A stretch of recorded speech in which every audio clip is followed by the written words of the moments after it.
There are well-known explosions of life, such as the Cambrian Explosion. This wasn't, however, the first time multicellular organisms, otherwise known as metazoans, appeared. That would go to the period before, the Ediacaran period, from which only soft parts and trace fossils remain. Yet it boasts truly unique life forms that even 60 years ago paleontologists thought were impossible. Let's take a closer look at visible life's first explosion. The Ediacaran period was an enigmatic time, set at the end of the Neoproterozoic era, beginning 635 million years ago and ending at 541 million. At such a time, Earth was coming out of the global glaciations of the Cryogenian period, with the Earth being coated in ice for over 50 million years altogether. These were more commonly referred to as snowball Earths.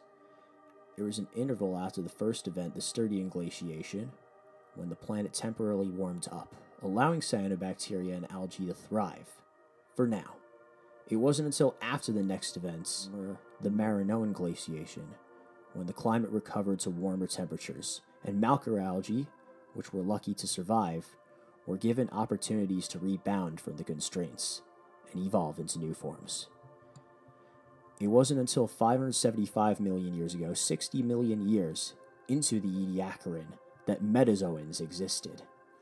This was following the abrupt Gaskier's glaciation, another snowball Earth event, prompting another overhaul in complex life, with dozens of crown group bilaterians and cnidarians appearing.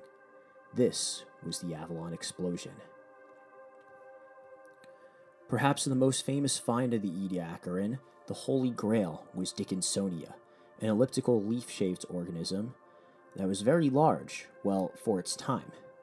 And furthermore, it is taxonomically ambiguous, possessing characteristics of, but not exclusive to, bilaterians. From trace fossils, it has been assumed that this animal would have resided on the sea floor to absorb nutrients. During the growth process, they would grow new modules, adding to their elliptical disc shape. Other prolific biota from this time were the fern-like Charnia and the predatory coral-like Aurora lumina. As it stands, it is unknown whether these organisms moved or simply drifted.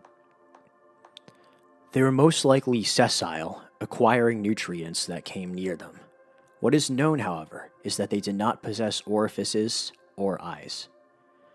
Aside from these examples, many of the Ediacaran fauna cannot be accurately classified into a kingdom, since they could possess characteristics among animals or protists.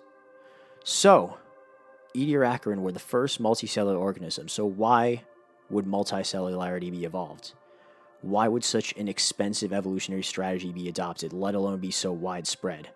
Well, multicellularity has several advantages. The most evident is the increase in body size, which will lower the risk of predation. Going further, it would allow a division of labor. Certain cells will be allocated for different functions. If one cell dies, it would be insignificant to a metazoan. These facets would permit better resource acquisition, mobility, and reproduction.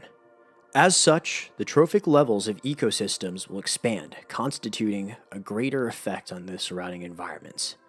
As suggested from the repeated global glaciations, such an important evolutionary change would have been needed. The Ediacaran is not most well-studied period of prehistory, but nevertheless shows important events in evolution, with biota emblematic of how many forms multicellularity could take on so soon. Its story is also a dramatic form of recovery. It fits into the notion that patterns of evolution of unsuspecting organisms flourish after extinction to take on new forms of life amidst adaptive radiation. Unfortunately for the Ediacaran biota, they would all disappear simultaneously with the Cambrian Explosion, which, like the Avalon Explosion, would usher in new types of complex organisms. I'm Jacob Scola. Thank you for listening.